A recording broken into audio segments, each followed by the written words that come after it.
பிற்படுத்தப்பட்ட மக்களுக்கான இந்த அளவுக்கான உரிமைகளையாவது பாதுகாக்கக்கூடியதாக இந்திய அரசியல் சட்டம் இருக்கிறது. அப்படிப்பட்ட அம்பேத்கர் பெயரை சொல்லுகிறார் அமித்ஷா உள்துறை அமைச்சர். நீங்க அம்பேத்கர் அம்பேத்கர் அம்பேத்கர் என்று சொல்லுவதற்கு பதிலாக கடவுள் கடவுள் கடவுள் என்று சொன்னால் உங்களுக்கு மோட்ச சாம்ராஜ்யத்திலாவது இடம் கிடைக்குமே. அம்பேத்கர் என்று ஏன் சொல்லுகிறேன் என்று சொன்னா, அம்பேத்கரை ஒரு சட்ட சிற்பியை, சட்ட மாமேதையை, இந்திய அரசியல் சட்டத்தை வடிவமைப்பு செய்து கொடுத்த ஒருவரை எவ்வளவு கேவலப்படுத்த வேண்டும் என்று நினைக்கிறார்கள். இல்லாத ஒரு கற்பனைக்கு நாம் மரியாதை கொடுக்க வேண்டுமா? இல்லாத கற்பனையை தூக்கி கொண்டாட வேண்டும் என்றால் அப்ப அவங்க நோக்கம் என்ன? அவனுக்கு பொது அறிவு இருந்திருந்தால் மாட்டு மூத்திரத்தை வாங்கி முகம் கழுவக்கூடிய அவர்கள், மாட்டு மூத்திரத்தை வாங்கி தலையிலே தெளித்து கொள்ளக்கூடிய அவர்கள், மாட்டு மூத்திரத்தை வாங்கி உள்ளுக்கு சாப்பிடக்கூடிய அவர்கள், மாட்டு பாலை மக்களுக்கு பயன்படக்கூடிய உண்ணக்கூடிய பாலை கொண்டு போய் கல்லிலே ஊற்றக்கூடிய அடிமடையர்களே, உங்கள் கையிலே இந்த சட்டம் சிக்கிக்கொண்டு எவ்வளவு சீரழிவை அடைந்து கொண்டிருக்கிறது. சாணியை சாணியாக பார்ப்பது நம்பிக்கை, சாணியை சாமியாக பார்ப்பது மூட நம்பிக்கை. சாணியை சாணியாக மட்டுமே நாங்கள் பார்ப்போம், அதை எருவாக பயன்படுத்துவோம், எரிபொருளாக பயன்படுத்துவோம், ஒரு வாயு பொருளாக பயன்படுத்துவோம். ஆனால் சாணியை நீங்கள் சாமியாக பிள்ளையாராக வழிபடுகிறீர்கள். உங்களுக்கு பக்தி இருந்தால் புத்தி இருக்காது, புத்தி இருக்கிறவனுக்கு பக்தி இருக்காது என்று எங்கள் தலைவர் பெரியார் அன்றைக்கே சொல்லியிருக்கிறார். அப்படிப்பட்ட இந்த மதவாதிகளை, மௌடிகத்தில் ஆழ்ந்திருக்கக்கூடியவர்களை, மத நாடாக இந்த நாடை ஆக்க வேண்டும் என்று மனப்பால் குடித்து செயல்படக்கூடிய அவர்களை, அவர்கள் முயற்சியை நாம் எதிர்த்து முறியடிப்பதற்கு தந்தை பெரியார் கொடுத்த பேராயுதமான நம்முடைய கழகத்தின் தலைவர், தமிழர் தலைவர் ஆசிரியர் வீரமணி அவர்கள் தலைமையிலே நாம் மோடி அரசை வருகிற 2026 வீழ்த்துவோம் வீழ்த்துவோம். அந்த ஆட்சி வீழுகின்ற நாள்தான் இங்கே ஜனநாயகம் தழைக்கக்கூடிய நாள், மதச்சார்பற்ற தன்மை தழைக்கக்கூடிய நாள், சோசலிசம் மலரக்கூடிய நாள், சமத்துவம் மலரக்கூடிய நாள், மனித உரிமைகள் மதிக்கப்படக்கூடிய நாள் என்று சொல்லி தலைமை உரையை நிறைவு செய்து அடுத்த அறிஞர் பெருமக்கள் இங்கே பேச இருக்கிறார்கள். கேட்டு பயன்பெறுங்கள். இந்திய துணைக்கண்டம் முழுவதும் இந்த கருத்துக்கள் எடுத்து செல்லப்பட வேண்டும். பெரியார் என்ற அறிவு சுடர், பகுத்தறிவு சுடர் நீங்கள் பஞ்சாபிலே தூக்கி செல்லுங்கள், மக்கள் மத்தியிலே கேரளத்திலே தூக்கி செல்லுங்கள், தெலுங்கானாவிலே தூக்கி செல்லுங்கள். அப்படிப்பட்ட வாய்ப்பு உங்கள் கையிலே கொடுக்கப்படுவதற்கு அடையாளம் தான் இந்த மாநாடு. மாநாட்டை நடத்திய மாநாட்டினுடைய அமைப்பாளர்களுக்கு எங்கள் நன்றியை, வணக்கத்தை பாராட்டி அமைகிறேன். நன்றி, வணக்கம். நன்றி. Rest of this session will continue in English. I request our senior advocate of Madras High Court, Dr. A. Tyagarajan, to deliver a special address.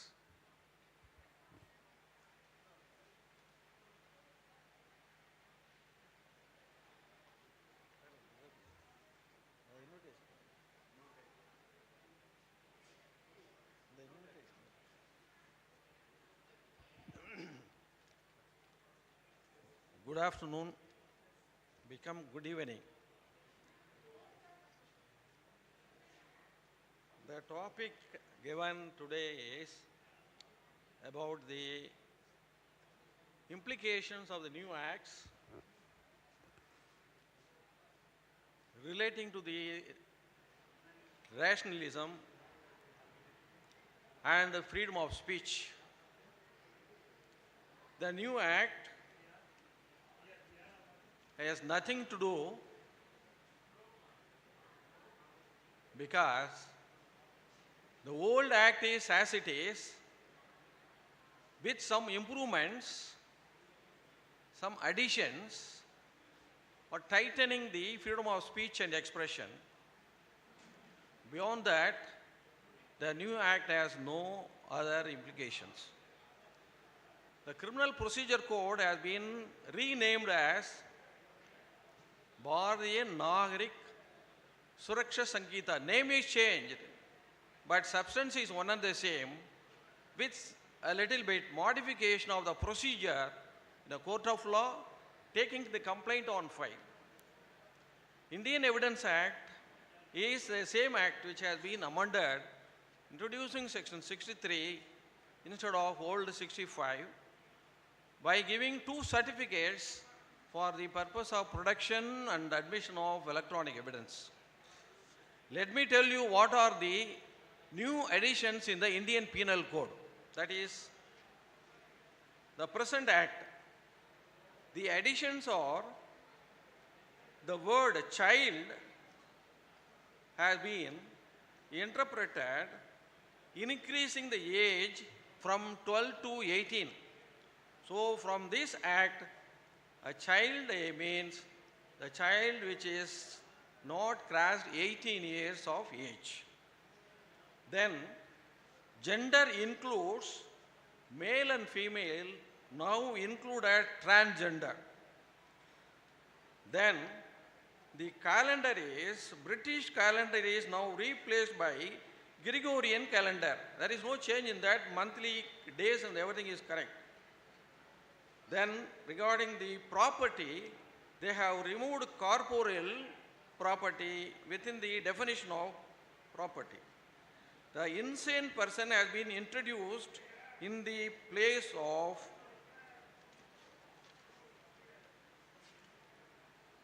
a person consent of guardian. It's under age of 12 years. So now 18 years have been reduced to 12 years are just this definition. Then punishments are concerned, other punishments are there. Now they have introduced community services. Also a punishment. Community services are nothing but they will not be sent to jail. They will be allowed to do some work without remuneration. Say for example, regulating the traffic or going to some libraries and managing the libraries. So like that some work will be given. So that is the new addition regarding the punishment. Then exception to the sexual offences has been introduced. One exception has been given in the course of section 63. Then new section has been introduced, section 69, whoever deceitful means or by making promise to marry to a woman without intention, that is an offense.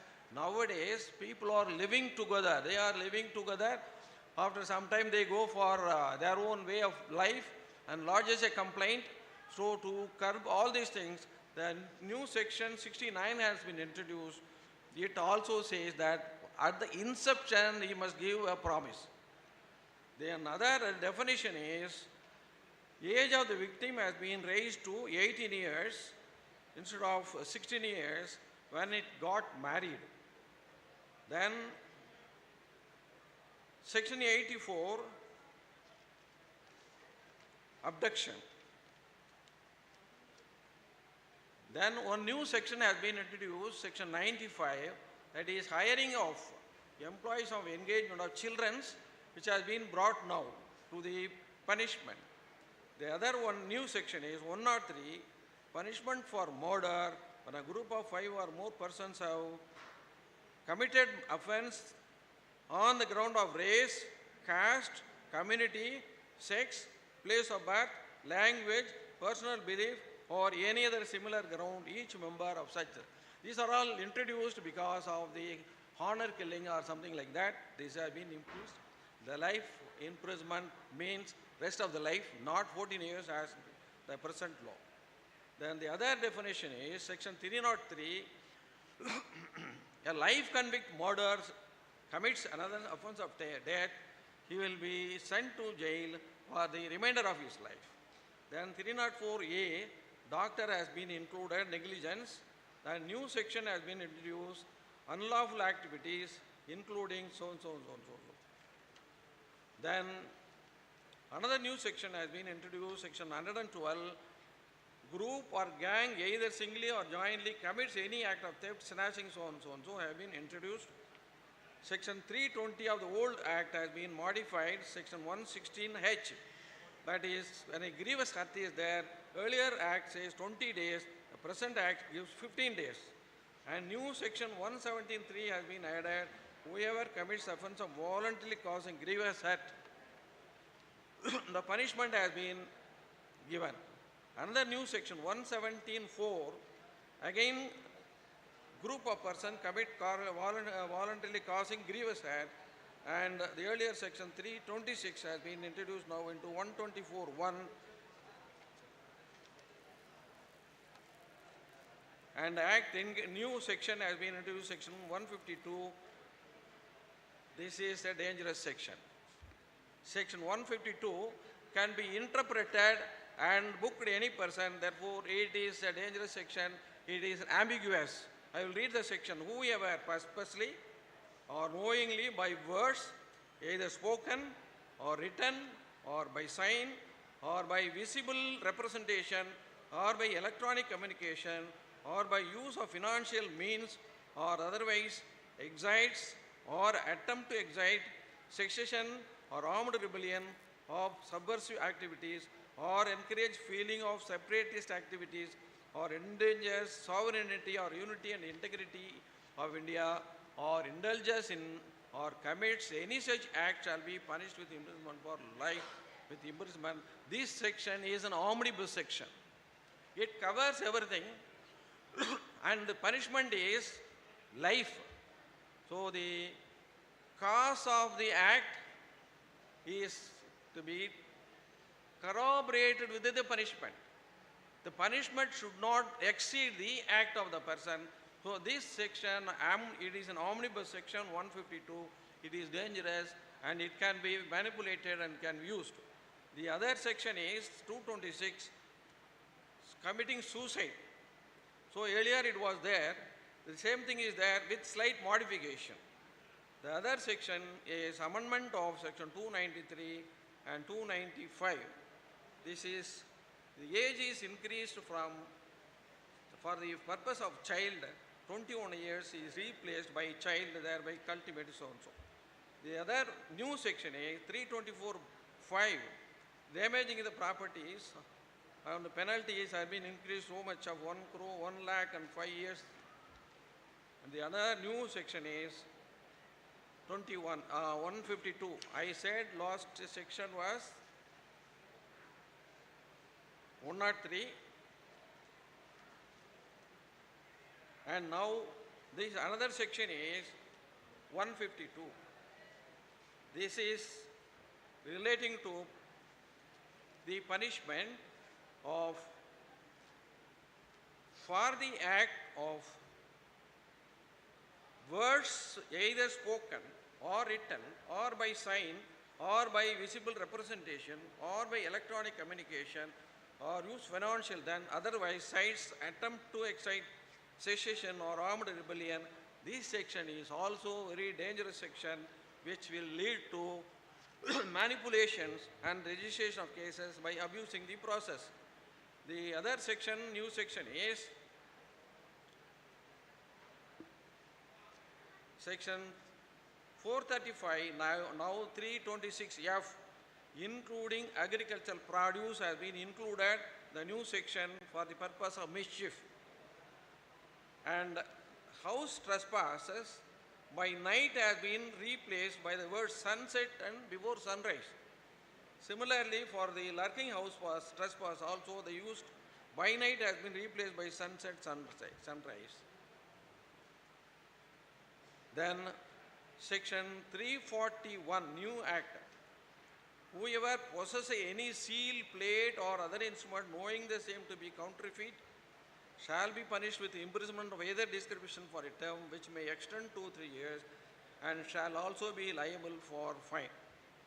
Similarly, new section 341 dishonestly uses genuine seal. These are all manipulated provisions which is not at all required. Then section 353, old section 505. False information including through electronic means are added. What is false information? Whoever publishes or circulates any statement, false information, rumor or report including through electronic means. Who has to decide which is the false information? I got an information. I pass on the information. Who has to decide is a false information? It is the only court has to decide. So therefore, it can be very well misused by saying whatever the information passed on is a false information. It will be tested by the court. Ultimately, this will be a futile exercise, but it can be abused. Then, defamation is a very good thing when a defamatory way statements are made. It is not necessarily to send to the person to the jail. He can be defamed or he can be allowed to go for community services, because the defamation is the most weapon nowadays we are using big peoples for the purpose of punishing them in the name of defamation. The new section, last section is 358. This section is the most important section in all the repealing laws. The last section will be a section which will allow the act taken place in the earlier act will continue as if that law continues, as if those proceedings will be continue even though new act has come. But in this act, as far as IPC is concerned, the provision is not repealed. So therefore, it will be continuing efforts, continuing process. Therefore, the new act, IPC, has not given any repealing section. The Criminal Procedure Code is concerned, it is only procedure of law, except some modification. Say, for example, we lodge a complaint to the magistrate or to a police. The police officer, if the punishment for the particular offence is less than 7 years, the new act says you give a notice to the person who has given a complaint, the victim. So you hear the victim and decide whether his case is required to be registered or taken cognizance or not, number 2. Number 3, if he is a person, he will not abscond. He is have permanent root in the country, don't arrest him, execute him bail and release him on bond. Those cases which is below 7 years of punishment. And new provision of plea bargaining has been introduced. Though it was there in the earlier act of the Criminal Procedure Code, plea bargaining, the state of Tamil Nadu was never recognized that, but in the present act, plea bargaining has been come into force. So those cases where the punishment is less than 7 years, the first offender, and offences not relating to women and children, economic offences, on filing of a charge sheet, the accused has a right to file an application for plea bargaining. Then there is a procedure has been given whether he has come to the court with free of mind. In such circumstances, a inquiry can be conducted and the person can be given benefit of the plea bargaining, whatever may be fine or whatever may be the decision of the court. So this is the new addition the CRPC is concerned. Under the Evidence Act, the definitions have been included and deleted some are, but only major change is section 65 of the Evidence Act, which was relating to the electronic evidence. Because the definitions have been included wherever the facts have been there, electronic evidence have been included, therefore they have to give a certificate to that effect. There must be 2 certificates. One must be the owner of the computer, the other must be by an expert. So far, expert has not been defined or identified by the government. Therefore, these are all the changes in the 3 acts. But ultimately, the application of the amendment relating to the rationalist movement or something is concerned, the already existing law is very much covering this field. It is the new act which tightened the noose, that's all. And ultimate thing is the court has to decide. I have pointed to 2 sections which are vulnerable and it can be misused. So therefore, on this occasion, I thank the organizers, and our friends have given a lot of papers. You can get these papers for your satisfaction and decide. I thank the organizers and I thank Mr. Veerasegaran, K.Veeramani for giving me this opportunity. Thank you very much.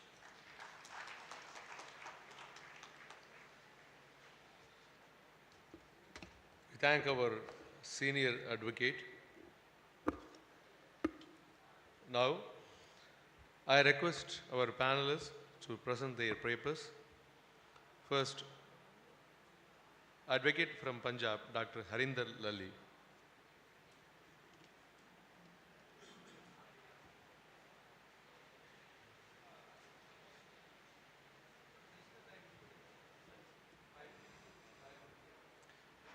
Jain San, to all the friends sitting on the dais and sitting off the dais. Exactly 2 years after we are together again. Before 2 years, we were together at Barnala in the 12th conference of FIRA, when I declared among you that I will go throughout the India on my scooter for making awareness regarding the scientific temperament as per Article 51AH of Indian Constitution. Moreover, physical and mental health and some more good messages were to be given. Many of you met us, take care of us, and make so many arrangements for us during our right citizens of India. My paper was some long, but due to stipulated time settled by the management, I am trying to cut short my paper. If anybody wants to read it as whole, you can ask me. I will send its soft copy to you by WhatsApp or through email.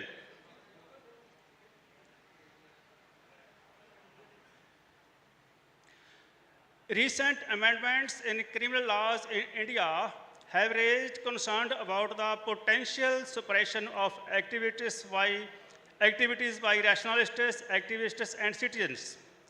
I am quoting some key amendments that could affect this. Unlawful Activities Prevention Act, any UAPA, the definition of terrorist and unlawful activities and provision for preventing detention enables authority to hold individuals without formally charging them, which can be used to silence dissent. Provisions aimed to curbing fake news and misinformation can be misused to target activists and rationalists who challenge the dominant narratives or question established beliefs online. Sedition law, which was Section 124A of IPC, now Section 152 of BNS, Bharatiya Nyaya Sanhita. Provisions of hate speech, old Section 153A of IPC, new Section of 196 of BNS. Moreover, Section 295A of Indian Penal Code, now converted into Section 299 in BNS. This is more important for all of us. This section penalized deliberate and malicious acts intended to outrage religious feelings. Rationalists advocating for scientific thought or critiquing religious superstitions may be charged under this vague provision. There are so many cases from Patiala in Punjab, Sarvit Ukhla, from Jangrao in district Ludhiana in Punjab, Surjit Dodar, and from district Mansa in Punjab, Upinder Pikhi. They are charged under Section 299 for writing a research book or some posting on the Facebook or social handles which quotes some scientific wordings. But due to the vague provision of Section 299 of BNS, they are booked under this case and under this section, under this law. So, however, there is an exception that there should be a intention to outrage the religious feeling of other people. But it will take very much time, long time to reach the court on a decision about our detention. On the other hand, authorities, police, other political parties, and some communal elements can harass us, can send us behind bars under this section. We should be careful from this. Changes following the longer remand periods can lead to delays in judicial process, keeping activists, rationalists in custody for extended time without trial. Before the new act, it was up to 15 days. Now, it has been made up to 60 to 90 days.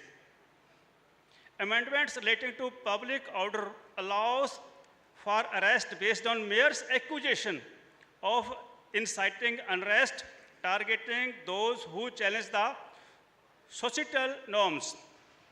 Some amendments have reduced judicial oversight over the arrest and detention, making it easier for the police to act without accountability. The definition of unlawful activities under UAPA is broad and can be encompass various forms of dissent. Police can interrupt any critical speech or action against the government or societal norms as a threat to national security. So, these amendments create a legal environment where rationalists, activists, and citizens may feel pressured to self-censor or avoid engaging critical discourse. Moreover, the new criminal laws in India have had several negative impacts on the promotion of scientific temperament and rational discourse. Here are some more key concerns. Suppression of free expression, chilling effect, targeting dissent, marginalized rational discourse, detention without trial, limited educational initiatives, erosion of public trust, impact on research and innovation. These negative impacts can significantly hinder efforts to cultivate a culture of scientific inquiry and rational thought in India.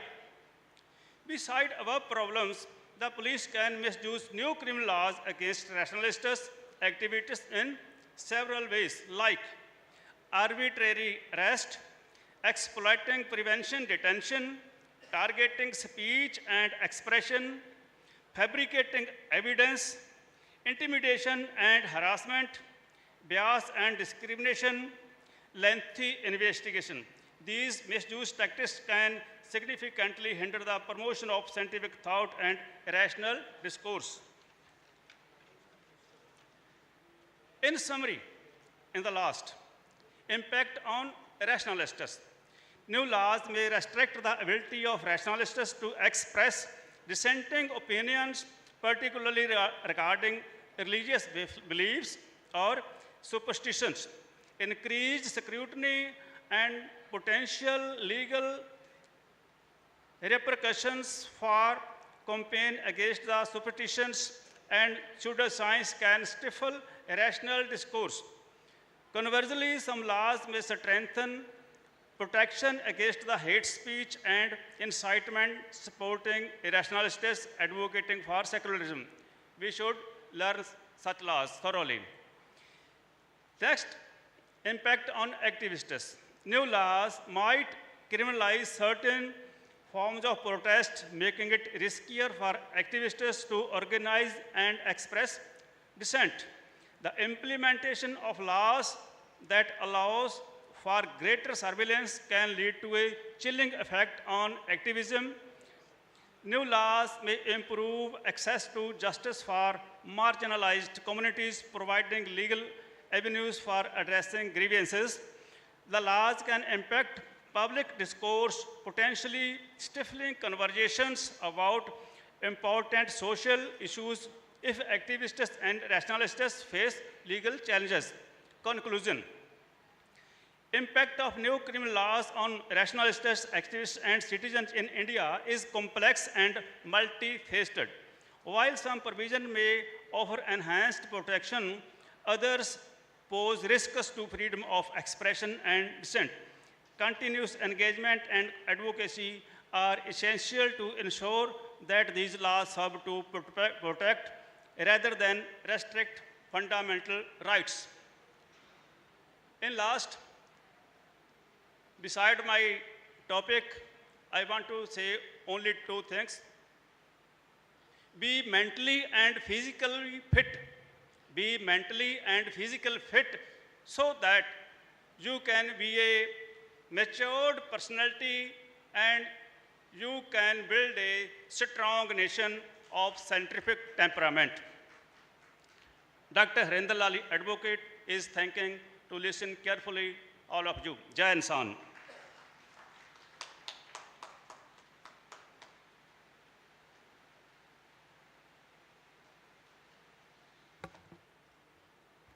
Thank you, Dr. Harindal. Now I request Mr. Venugopal from Tamil Nadu to present his paper. I request all the panelists to stick on the time because we are running out of time.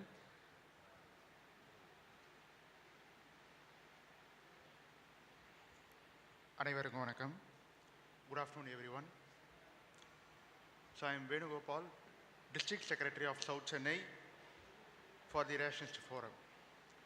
So today I will present on criminal defamation and its use against journalists and social activists. So an issue that affects democratic societies globally. So this research was conducted with contributions from Dr. S. Arutselvan and Mr. K. Veeramani. So the definition of criminal defamation. It involves damaging an individual reputation through false statements punishable by imprisonment. Unlike civil defamation, which resolves disputes with monetary compensation, criminal defamation laws impose harsher penalties. Although these laws aim to protect reputations, they are increasingly misused to suppress journalists and activists, causing a chilling effect on press freedom. This misuse stifles investigative journalism and curtails democratic discourse. So, the background of criminal defamation laws. Historically, criminal defamation laws were designed to preserve social harmony and protect state or personal honor. However, their applications has evolved into tools to repression, particularly against journalists. Journalists face significant risk involving imprisonment of financial ruin for uncovering corruption or social injustices. This misuse often forces self-censorship, limiting investigative reporting and crucial public discourse. So, the global implications of press freedom. So, the research shows that criminal defamation laws are often misused globally. So, like chilling effect, intimidation tactics, and global cases. So, in the review of literature, studies by organizations like Freedom House and Reporters Without Borders reveal troubling patterns, like criminal defamation laws protect corporate interests over public good, deter journalists from exposing corruption or abuse of power. So, the methodologies. Our research uses a qualitative approach by using secondary data from global studies in 6 regions like Asia, Africa, North and South America, Europe and Australia.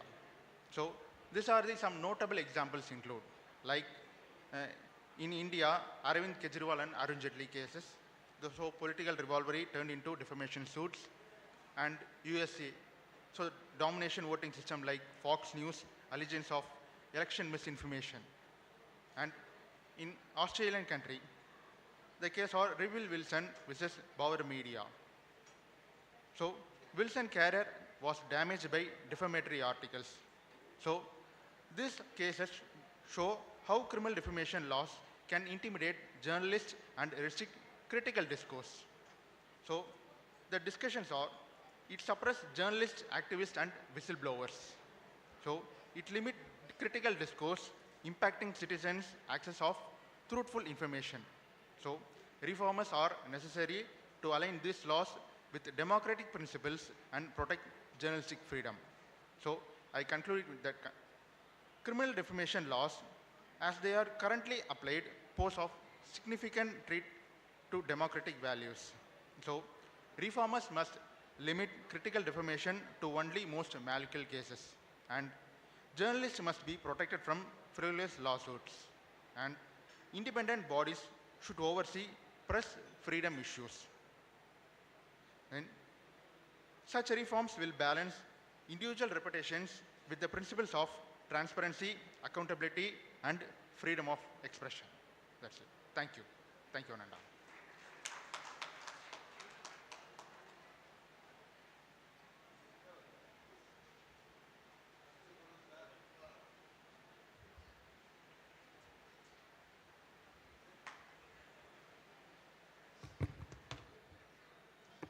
ரெண்டு பேரும் உங்கள் பேர் சொல்லுங்கள்.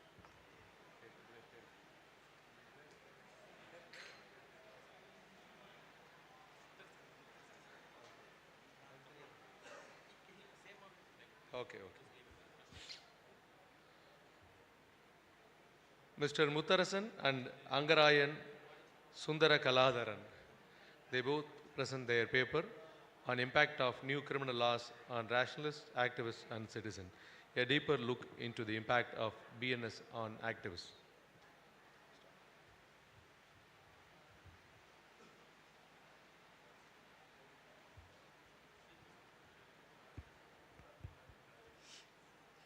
Very good afternoon to everyone.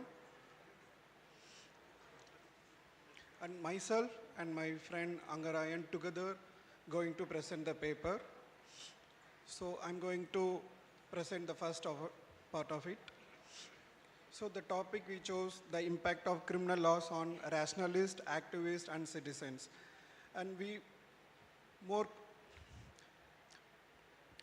focus more onto the impact of activists. A disastrous start to safeguard democracy. Any democracy to survive, we need the laws are very basics. So that's how we had the three criminal laws, the Indian Penal Code, the Code of Criminal Procedure and the Indian Evidence Act. So the laws are very basics for the constitutionalism. And democracy will often become shaky structure when the criminal laws is a very strange and no attack on any social group or minority. That's how we see in the history when the criminal laws are more strange and punish the people and the citizens, then it moving towards the authoritarian. Most of the Asian countries, the democratically elected countries are fall down because of these laws. For instance, recently the government of Bangladesh has fell down, we know. But at the same time, the age-old laws were not appropriate to administer rule of law. So we need to make the extensive amendments to then the existing acts will drive the parliament through the famous ship of thesis paradox. However, the manner in which the government has passed these laws are very crucial. They have passed these laws just suspension after almost 140 members of the parliaments.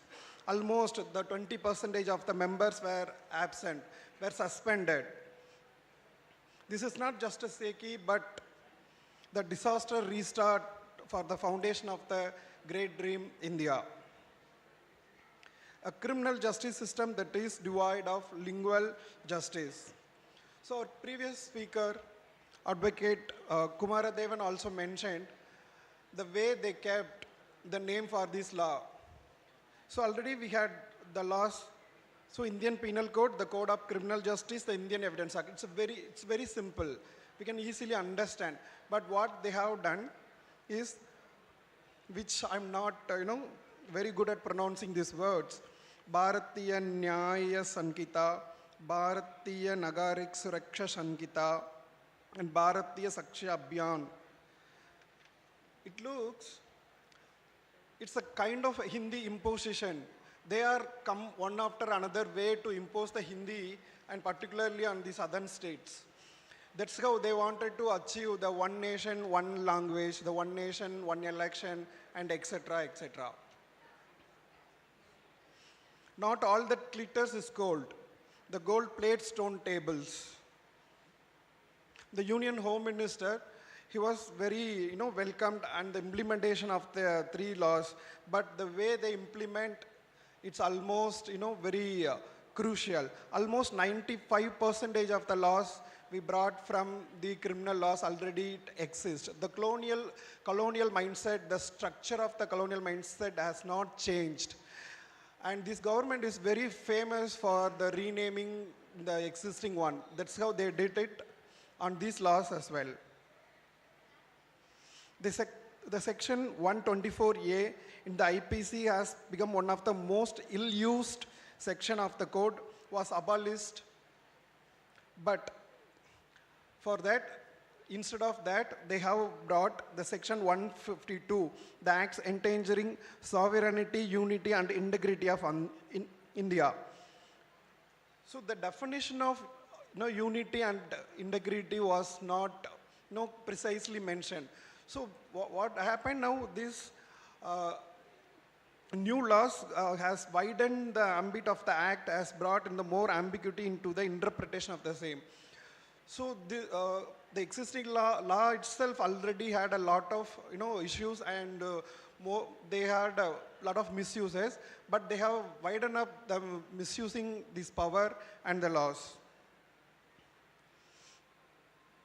While the welcome changes is code by inclusion of online, the digitalization of the online FIR, the strict punishment for offenses against women and children.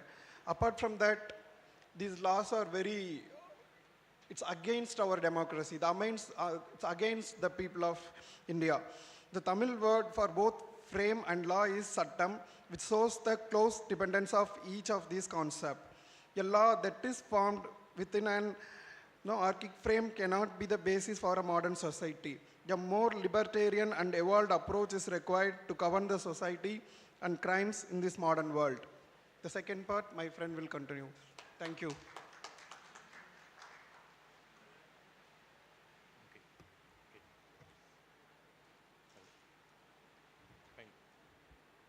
Fine. Thank you, Muthu. I am Angarayan, and before I start the speak, I just want to make a small disclosure that I have a stuttering, so at times I might exaggerate the words. So please bear with me. Fine, thank you. So okay, fine, thank you. So I mean, like, okay, first of all,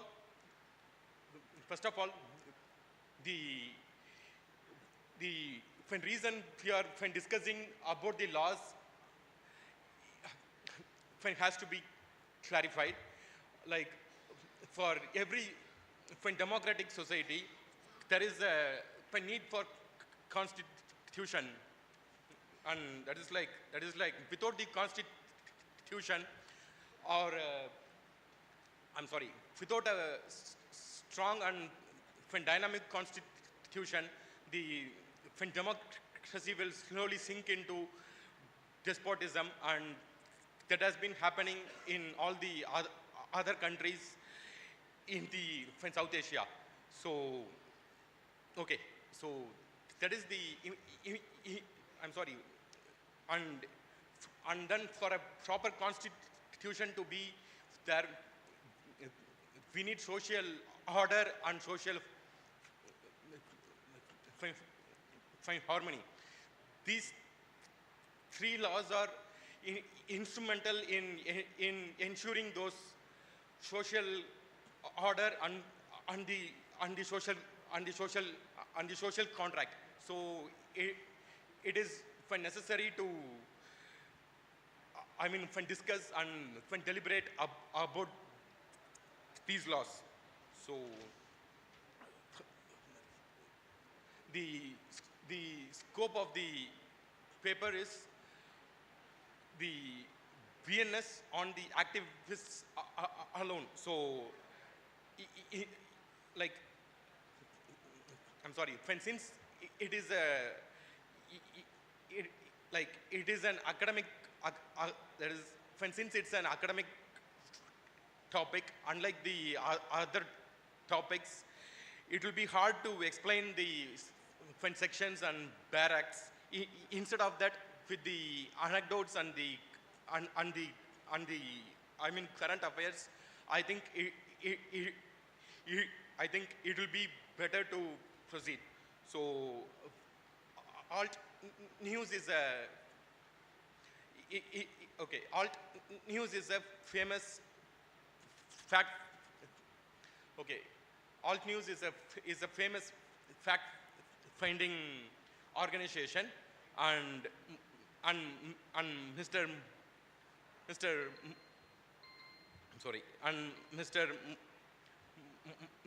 Mohammed Zubair is the co-founder of it.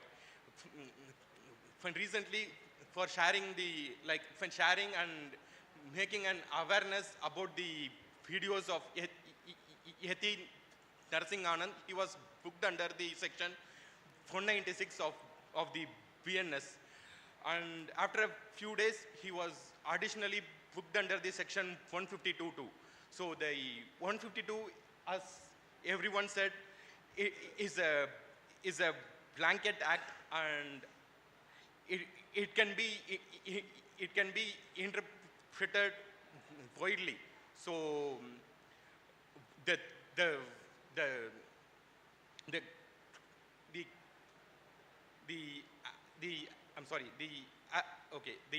act penalizes the person